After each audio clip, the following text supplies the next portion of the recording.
The Illuminate Arts and Faith Conference in Chattanooga, Tennessee wants to help you find your tribe. Do you get way too excited about quoting Wendell Berry or C.S. Lewis in conversations with coworkers? Does your Spotify playlist include hymns, a little jazz, and a whole lot of Andrew Peterson? Join your tribe at Illuminate March 31 and April 1 for education and inspiration from speakers Russ Ramsey, Douglas McKelvey, John Hendricks, and others.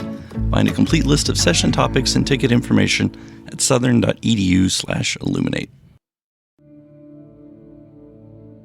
In 2024, I set out to meet as many poets as I could and spend an hour with each one.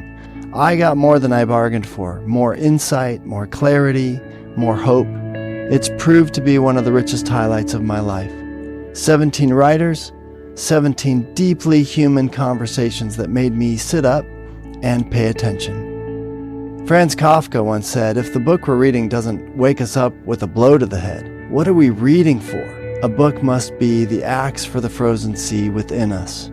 And that's what I hope this new book will do. I hope it wakes us up, my friends. I hope these conversations will be the catalyst for something to be reawakened, re-enchanted, and reinvigorated. It's called An Axe for the Frozen Sea, Conversations with Poets About What Matters Most. I'm Ben Palpin, and I hope you'll come and listen in as I spend a little time with poets like Lucy Shaw, Malcolm Guite, Dana Gioia, and Lee Young Lee. Pull up a chair at the table as we dig into what it means to write well and to live well. An Axe for the Frozen Sea is now available from Rabbit Room Press. Visit the store at rabbitroom.com, or better yet, ask about it at your favorite bookseller. That's what's so fun about a fairy tale. When you read it, you're automatically asking questions. It's like, well, why would this happen? Well, why?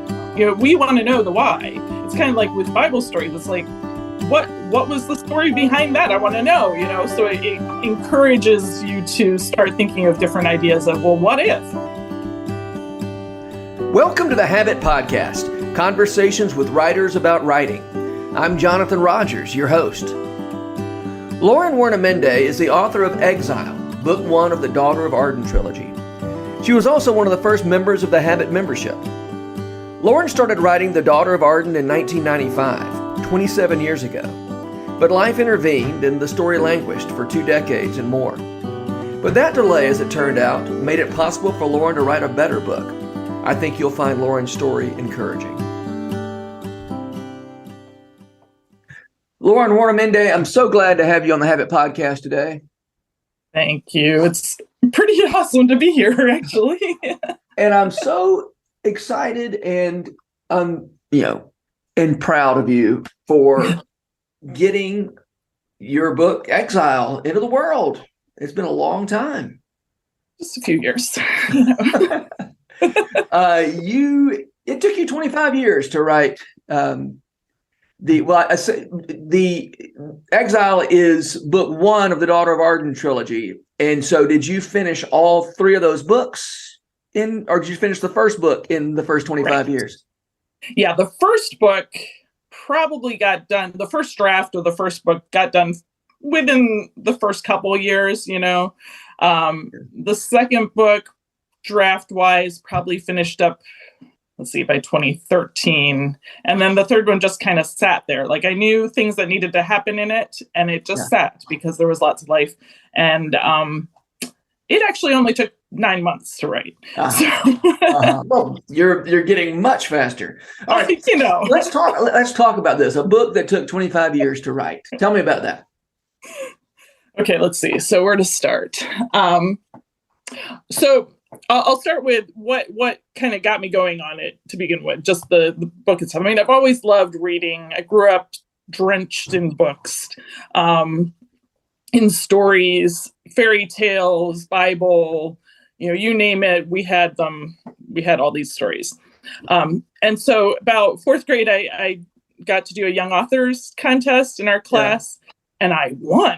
And it was like fables. And it was like the most exhilarating experience possible. And up to that point, I was going to be an illustrator. That was what, but I changed at that point. I'm like, oh, I could be a writer. And so that was kind of, the idea.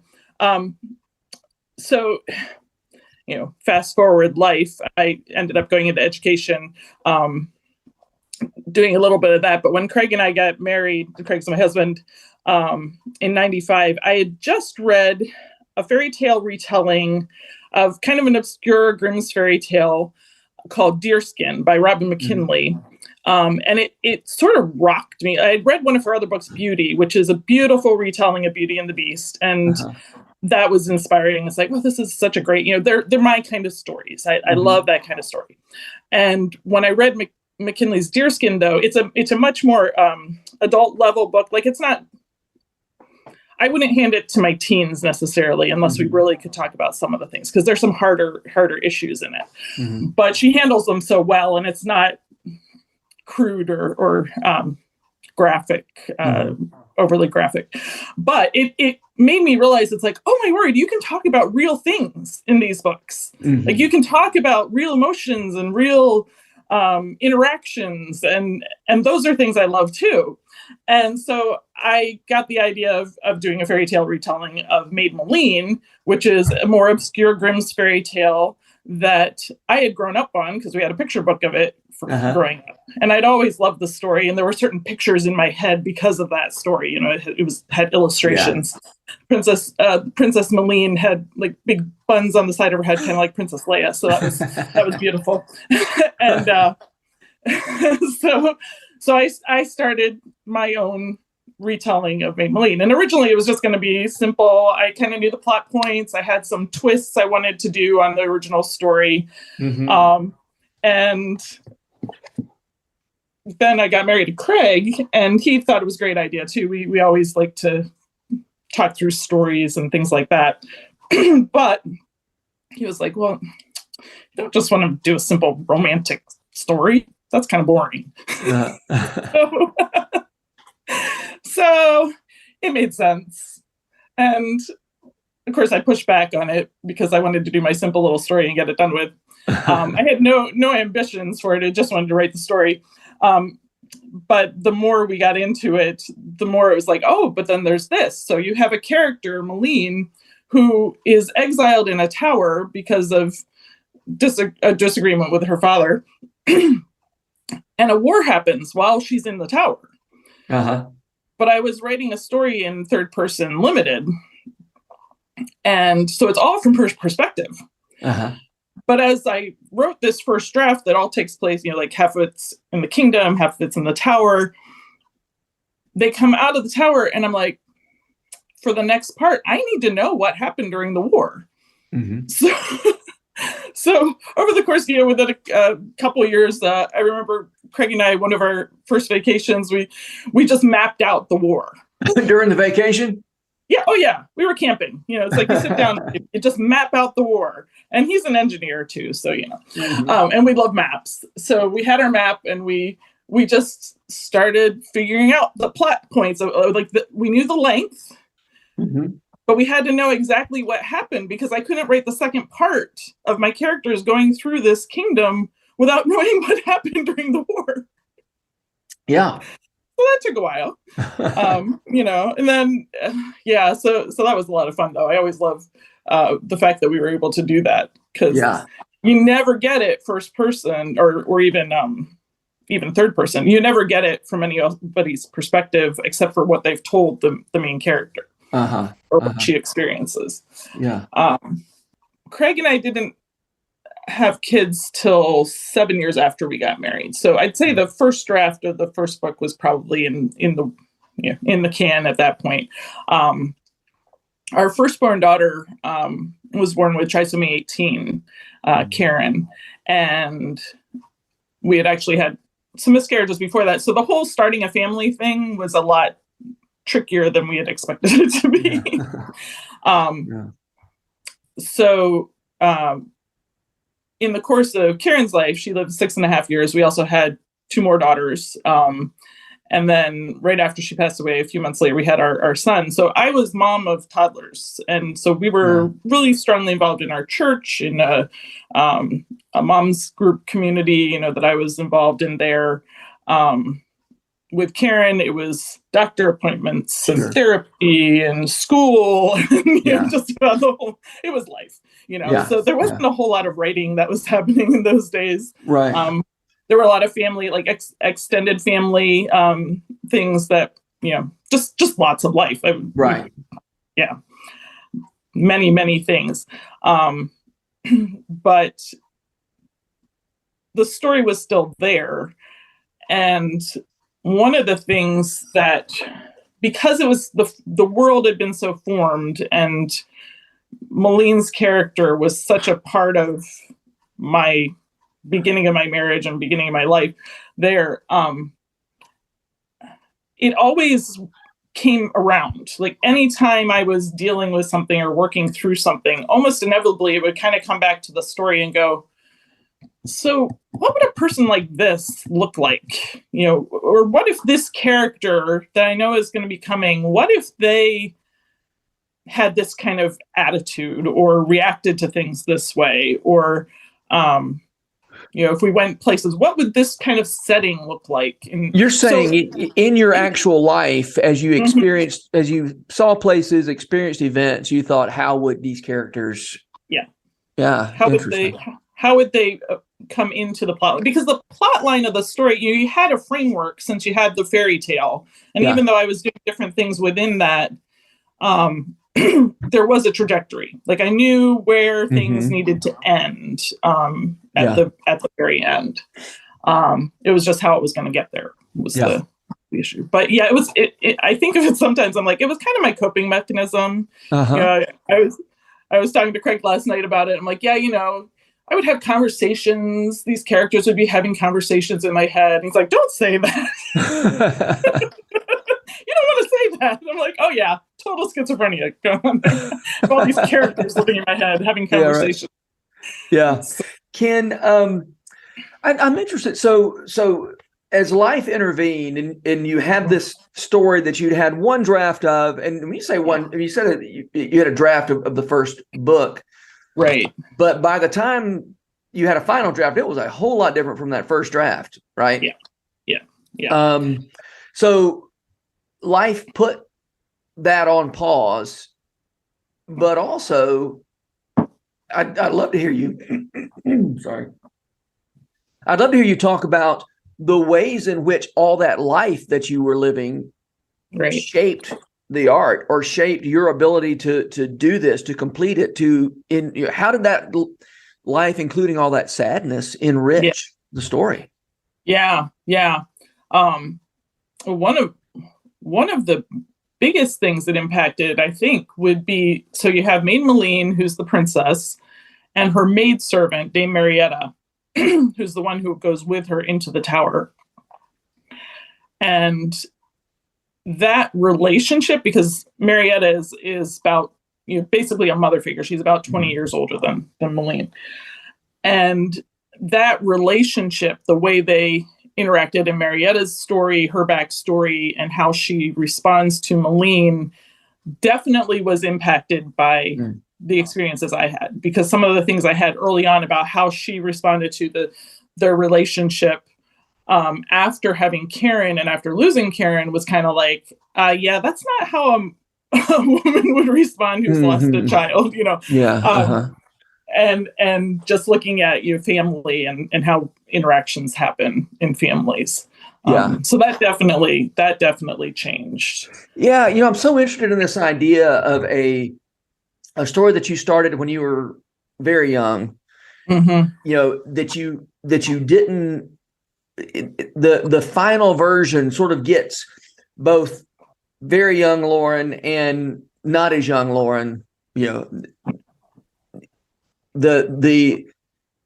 imagination and the excitement of a young writer, plus all that seasoning of 25 years of living and some suffering and some joys and all those kind of things going into that story. I think it's so interesting. Yeah. I mean, it's funny because this was the very first draft, and I was reading through that earlier, and I'm like, wait, why did I have that? Or some of the ideas where I'm like, oh my word, I'm so glad I got rid of that. But then there's still the basic plot line of the story is still there, and certain little nuggets that are still there, and it's fun to see some of those. that did make it to the end. Can you speak to? Well, you already did speak to one thing. You said you realized that a matronly figure maybe wouldn't react the way that very young Loren thought a matronly figure. Yeah. Right. Are there other things that when you look back in the first versions and you think, "Whoo, I'm glad I grew up." Yeah. The depth of other characters as well, and just how they were written. One of the things, even just in when I finally handed off to some beta readers 20 years into the process, 25 years into the process, the feedback on Malene's character herself. So she starts off as a very spoiled, narcissistic kind of person. And it's like, how do you bring the reader along with that character to put up with her until she wakes up and starts changing? Yeah. Yeah. Like, and I had some good advice from, I remember particularly my friend Alicia from The Habit was one of the early beta readers, and going, the character of Mary in Downton Abbey, she's kind of spoiled, she's a little haughty, and yet we like her. Yeah. What is it about that character that we like? And that really made me think through it a little more, of going, oh yeah, right. What are things that impact our view of this character? Yeah. So can you, what kind of wisdom did you learn as you experimented with making a narcissistic character likable? Did you make her less narcissistic, or did you do something else? One specific thing was trying to bring out in the first part of the book just some experiences of her that show her struggling with things in the midst of her introspection. Yeah. What was I going to say? Places where you saw it could have been different for her. But because of how her growing up had happened and the people that had been put in her life, she ended up becoming this kind of person. Yeah. When you were talking about a narcissistic character who's also likable, or I don't know that Emma, I don't know that Emma is narcissistic, but she's a little self-absorbed. And I'm trying to think how you love her anyway. Right. And then when she does get corrected, 3/4 of the way through, you really feel for her. It's not just, you're glad for her, but you feel for her. It's just such a, Jane Austen is just such a master. Just so incredible. Yeah. One thing about that, and that reminded me too with this is it's her relationship with other people, their love for her despite her flaws. Yeah. And another friend who just read it was saying, she appreciated, one of the things she really liked was Malene's father, the king. He definitely has his own flaws and issues, but he loves Malene, and Marietta loves Malene in a true way. You've got a contrast of the way different people treat her, but they understand, she's still a kid in a lot of ways. Yeah. And what love sees is true, right? Yeah. We think of characterization as being, you spend so much time thinking, how is this person going to act and react, and what situations can this person's character come out in action or in dialogue or whatever. But your remarks there remind me so much. It's so important to triangulate, or may not be the right word, but look at the way other characters see that character. You can do so much in developing a character just by seeing how other characters react to them. Right. Right. Now, when you have a character locked up in a tower, that kind of limits your ability to. Yeah. She was like one person. Yeah. Right. Yeah. She didn't like it very much to begin with. Okay. So 20-something years of languishing. Is that the right word? Is languishing the right word? And then leaf mold. That's right. The leaf mold of the mind. That's right. And then relatively quickly, this went from, I have one book that's been languishing for 20 years and now 3 books finished. Tell me about that. One of the biggest things, I thought it was just going to be one book, but it just kept getting longer. The second book, as I knew it was 3 parts. So that was always set. I even had kind of the names of the different parts. But the second one there was so much happening and it had to happen. So I'm like, oh goodness, and I know the third part is going to have a lot happening. So I joined the Habit. I guess it was fall or spring of 2018, 2019, somewhere in there. And, it must have been the fall because it didn't have the Habit membership didn't start till the fall. There you go. So there you go. It was pretty early on. My excuse for joining it, because I didn't feel at that point that I was, it was kind of like, this story, it would be really nice to finish it someday. Yeah. I really would like to, but I don't think it's going to happen. And when I joined the Habit and kind of ventured to put out a little exercise at some point and another one, I kept getting really positive feedback. Yeah. And it wasn't that I didn't think I could write, because I'd done all kinds of, writing. I mean, we lived in Guadalajara for 2 years, and so I was doing newsletters, and I'd send them to my editor mom to edit, and she would send it back with just a couple little notes. It's like, okay, well, I can communicate and write. Yeah, right. But creative writing, that kind of thing, I wasn't sure. And then I was able to join with Alicia and Bethany Sanders, 2 of the gals. We started a little accountability group thanks to Bethany's motivation on that, and something that came out of, I think it was Hutchmoot 2018, that she reached out to us about starting that, and we started writing to each other regularly and just kind of, what are our goals? What are what have we accomplished? What are we hoping to do? And they were the first ones that I was like, I will hand this book off to you. And one of the questions I had was, can the first book work as a can it stand on its own as a book? I mean, it obviously, you kind of have a hanging ending at the end of the first book because you've got these 2 other parts that are going to be finishing the arc. But can the book, does it have a beginning, middle, and end, in itself? And as they read through them, and a couple other folks that read through them, the response was, yes, this works. This works. All three parts. Well, actually, the third part hadn't been written yet at that point. But because they were going, okay, what's going to happen next? Yeah. I also had my daughters at that point were getting up into high school, and they were old enough to read it, and they're going, okay, what happens next? Yeah. So it was a realization of, okay, this can work as 3 different parts. There are 3 holes here in the overarching piece. Yeah. Yeah. Great. So one thing I want to talk about is the idea that you're working with source material, that you've chosen not to change the story arc, right? I mean, obviously you could have, but you didn't.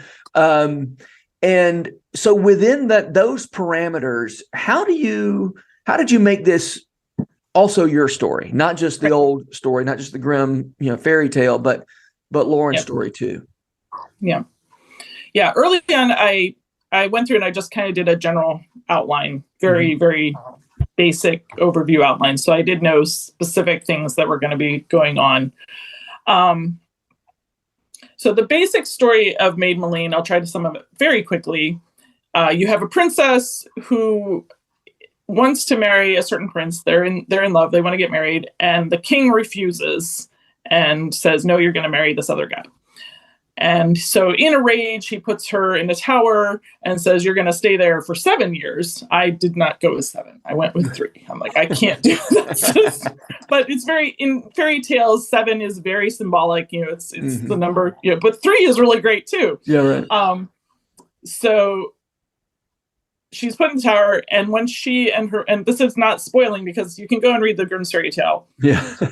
When she and her maidservant, it gets to the end of the 7 years, no one's rescuing them. They get out of the tower, and the kingdom is devastated. It's gone. Oh, wow.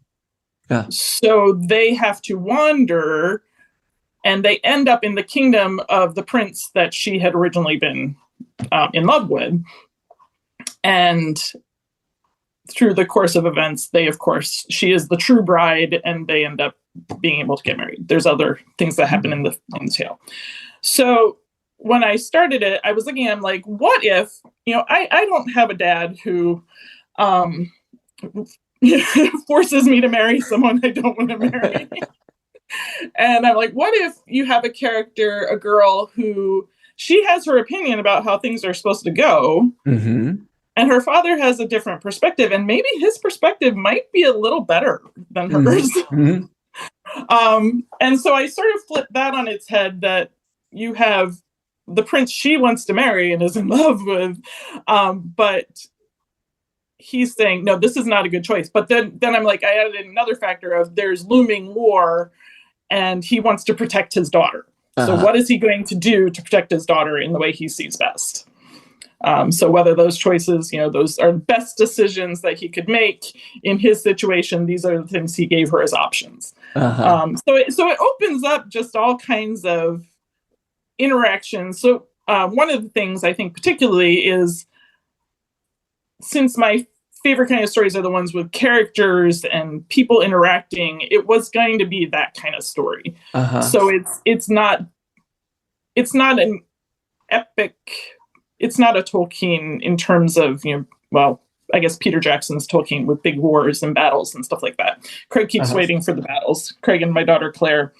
I'm like, I don't know if you're going to get battles. I'm not very good at battles, but I'm good at the interactions. Yeah. I can have someone telling you about the battle. So that was a fun way to just kind of make it my own, is, these characters as they're growing and changing. Yeah. Well, and in fairy tales,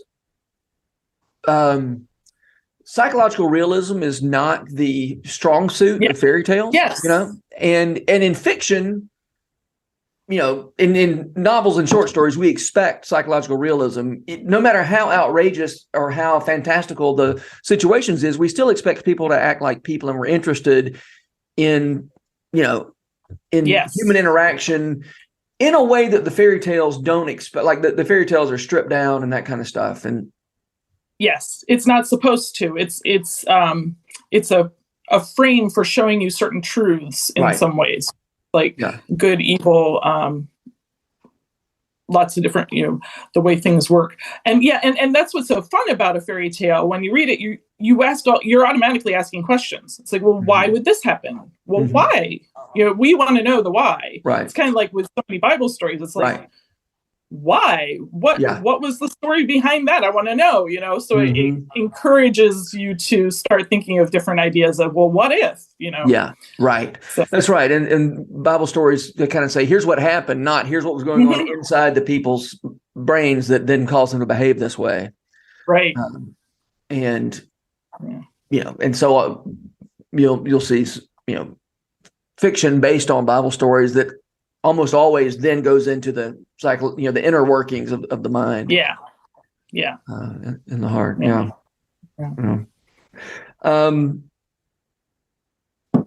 Okay. I know your writing partners, Alicia and Bethany, were interested in. I asked, I talked to them about, what would be some questions to ask you, and they, Alicia, I think, suggested that maybe world building was something you would enjoy, that we'd benefit from talking about. Tell me about that. Well, I love maps. I mean, I grew up a missionary kid in different places, and our family has always been global in that sense. And so terrain and the way things, how to get from here to there is always interesting to me. So one of the very first things that happened with the story was creating a map that showed the world. And then Craig comes in, and he's also a missionary kid and also loves maps. And he's also an engineer. So he's like, okay, well, if you're going to have mountains, how can we make the mountains and the rivers work so it actually makes sense? Where does the water flow? so just in the physical creating of a world, that was a part of that early on. Can I ask you about you said you arranged the mountains and the rivers so that they would kind of do what you needed them to do. Right. Were you arranging the physical space to serve your story, or did you have some physical facts of the way mountains and rivers work, and those influenced the way the story went? Which way did that work, or did it work both ways? I think it's both ways, because you have the original capital city that she lives in, Ardenne. There's a castle and a town on a river. Uh-huh. The river leads to the sea, so I think I knew that initially, but the sea is far off. Behind the castle, though, there is basically a barren plain, and there's a whole mythology of why that plain is barren. Uh-huh. And there's a hill about a quarter mile from the castle. In the midst of that plain, this like basalt rock formation, which one of the other historical stories of their kingdom is that one of the kings was a miracle happened on that hill, and an oasis was formed basically with apple trees and a spring. And then farther back, in history, you have the mountains south of that. Mm-hmm. So that part was already there, just as kind of the original mythology of the story. That you inherited, you're saying? No, that it was just early formation. Okay, not from Grimm Brothers, but just from your early. Yeah. Okay. Yeah. I'm always interested in the question of, in real life, why is this town in this place? Yes. Right? Is it, a lot of times it'll be because that's where there was a waterfall, and so they ran mills, and then a town grew around the mill, or this is where the railroad came through, and so this other, or if you go for crying out loud, Route 66, think about all those dead towns that now they got bypassed by I-40 or whatever it was. That's always the ways that the physical and geographical facts shape experience. I think is so interesting to dig into as a way of developing as a storyteller. Yeah. But anyway, I'm kind of interrupting. I'm sorry. We were talking about no, that's exactly it. And like I knew the town had to be, if it's a capital, it has to be on water. Mm-hmm. Most in an agrarian medieval type of community, and then I knew what the other kingdoms around them were, so I started thinking through what were the dynamics between these different kingdoms, and what were their strengths. What were the things that they provided in the kingdom. So that affected things. So then by the second book with Wandering, where they're traveling through the kingdom, I already knew the map, but it's like, okay, well, how do I convince them to move from here to here? It's like, what's going to force them into those pathways? Yeah. Yeah. Love it. I driving through Virginia a few years ago, I was looking for, there was a mountain range. Now I can't remember. Was it the Alleghenies? Maybe it was the Alleghenies that kind of was considered the frontier in colonial America. Was it the Alleghenies? Yes. And I thought, I'm interested to see the Alleghenies. I bet there's something special about those. And like, of course they're beautiful because that whole part of Virginia is beautiful. But what turned out to be those mountains were no different looking or anything from the other mountains. And so I asked, somebody in Virginia, like, what's this about? And they said, and you may know this already, that just happened to be where everything on one side of those mountains, the rivers flowed to the Atlantic. On the other side, they flowed to the Gulf. Gotcha. Yes. And that's the only difference. And so if your farm was, a mile on that side, you couldn't ship your grain to the coast. You'd have to ship it to the Gulf and then ship it around, which nobody wanted to do. And so, or maybe they couldn't do, I don't know. Anyway, that's not altogether relevant, but again, it's an idea of kind of, it's world building in the world where we actually live, Right. And part of mine was realizing, because of the way this kingdom is here and this kingdom is here, it's going to affect why there was a war in the first place, so things like that. Yeah. My history teacher in high school, and she knew she was oversimplifying. She said all history is a function of geography and economics, and that's a really helpful thing, to remember when you're trying to shape a story, a fictional story. Right. Yeah. Okay. Maybe you've already covered this, but I think you're starting to talk about culture. Culture. So that was another fun part, especially as life went on and more life happened and we experienced different things. Oh man. I realized when I was writing I think with the third book, which is set in a different place, that geographically, I knew my characters were moving a certain direction. So in the second book of going, oh wait, how would the climate change as they were moving in this way, and the terrain and things like that. And after living in Guadalajara for 2 years, it's Mexico, very high. It's, what is it? Over 5,000 feet up, because it's a plateau, that central plateau of Mexico. Okay. And so it's kind of one of the eternal spring cities. It's one of the places where you just have nice climate all year round. It gets a little cold in the winter. You have kind of a wet season, a dry season. The way the flora and the fauna work, different ways there. And I thought, oh, well, that's where Ardenay is, where Moline starts off in exile. That's kind of what the climate would be there.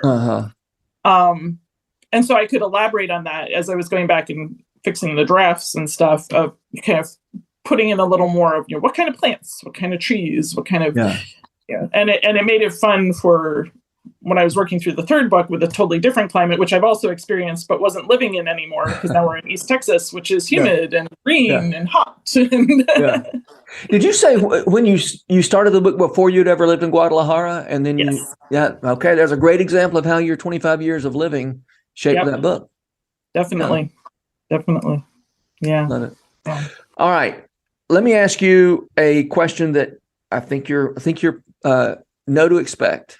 That is, what are the writers who make you want to write? Yeah. Every time I've listened to this podcast, I'm like, okay, what would I say? Well, here's your chance.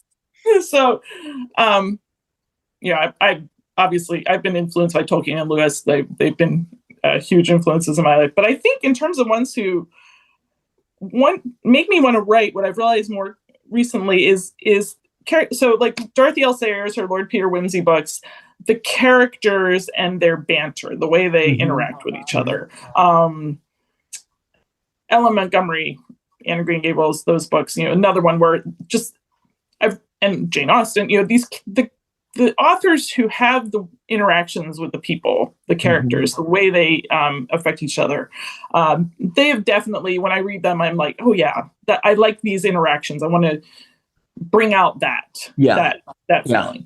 I feel like I'm not as great at imagery. Like I can do it. But I love authors a British author from the 20th century, Mary Stuart. She's probably best known for an Arthurian cycle that she wrote, which I've only just started finally. But she also was a popular author of kind of those suspense, adventure, romance, mysteries, that were really popular mid 20th century. So she has a collection of those. And she obviously had been to the places where she set the stories, because her imagery is fantastic and her descriptions of settings is amazing. Yeah. When she describes a car driving, it's like a horse running. Just the way she can describe it, just bring imaginatively to life. So I love that. Elizabeth Goudge is another one for those. But so it's kind of funny. Well, one of the biggest books that is probably makes me want to write is the Bible. There's just, like we were talking about, where it's those stories and the narratives that make you ask questions and try to figure out why. And then even just anytime I like a really good sermon or a song that just hits my spirit, and there were so many times when I was in the midst of writing where I'd hear something in a message or read something and go, oh, that idea, that's what I'm trying to get across, or, that's how I can play with that. Yeah. Yeah. No, I think that, as you said, the sort of the way the Bible is suggestive, really, instead of, more suggestive than explanatory, even though we tend to read it looking for, wanting it to be expecting it, wanting it to be explanatory. A lot of times it's just kind of suggestive, and that does fire the imagination. So I love that reminder. Yeah. I also love I love it when people are influenced by, or Tolkien makes them want to tell a story, but then they have influences like Googe and Jane Austen, who are so much better at the inner life. I mean, Tolkien's not trying to do a whole lot with people's. I mean, there's certainly plenty of inner life in there, but not like what Jane Austen can do. And so I love that combination that you're talking about there. So I'm so glad that after 25 years, these books are finding life, and here's to Bandersnatch Books for very thankful for them. Putting those into the world. So I hope a lot of people read these and enjoy them and benefit from them. So thanks for being here, Loren. Thanks. Really enjoyed it.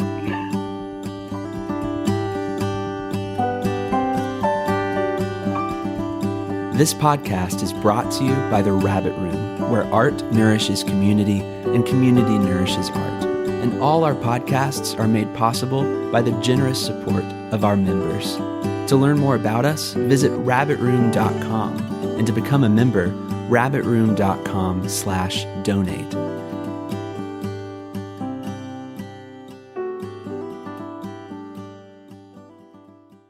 If you've enjoyed this podcast episode, consider joining the Rabbit Room membership. Your membership helps sustain this community, funding everything from publishing and podcasts and theater productions to events and programs that support artists who create with a Christ-centered vision. We'd love to have you on board. Learn more at rabbitroom.com/member.